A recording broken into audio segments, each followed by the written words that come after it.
জয় শ্রীরাম। শুভ নববর্ষে সবাইকে অনেক অনেক ভালোবাসার শুভেচ্ছা।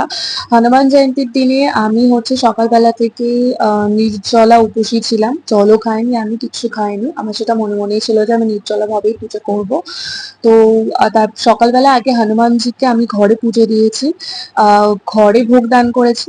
তারপরে আমি রেডি হয়ে গেছিলাম, চুলটা ভিজেছিল বলে আমি মাথা ঢাকা দিয়েছিলাম। আর তারপর আমি চলে গেছিলাম সোজা আমাদের হনুমান মন্দিরে। হনুমানজির মন্দিরে গেছিলাম, মানে প্রচুর ভিড় ছিল, প্রচুর ভিড় ছিল। প্রথমে আগে পুজোটা দিলাম, তারপরে তারপরে আমি যখন গেছিলাম তার একটুখানি পরে, মানে 1-2 মিনিট পরেই হনুমানজির অঞ্জলি দেওয়া শুরু হচ্ছিল। তো একসাথে দাঁড়িয়ে অঞ্জলিও দিচ্ছিলাম, আর খুব কষ্ট করে হনুমানজির এক ঝলক দেখা পেয়েছিলাম সেদিনকে। পুজো দিচ্ছি, হনুমানজির দর্শন না পেলে মনটা অনেকটাই কষ্ট হতো, তাই জন্য একটুখানি ঝলক দর্শন করে তারপরে অবশ্য হনুমানজি মন্দিরে আসার আগে, সেদিন যেহেতু শনিবার ছিল, আমি আগে বড়কালীর মন্দিরে গেছিলাম। সে বড়কালীর মন্দিরে আমি পুজো দিয়ে ভালো মতনই পুজো দিয়েছি, কারণ ফাঁকাই ছিল। পুজো দিয়ে তারপরে হনুমানজির মন্দিরে এসেছিলাম। তো যাই হোক, মোটামুটি দিনটা আমার ভালোই কাটলো।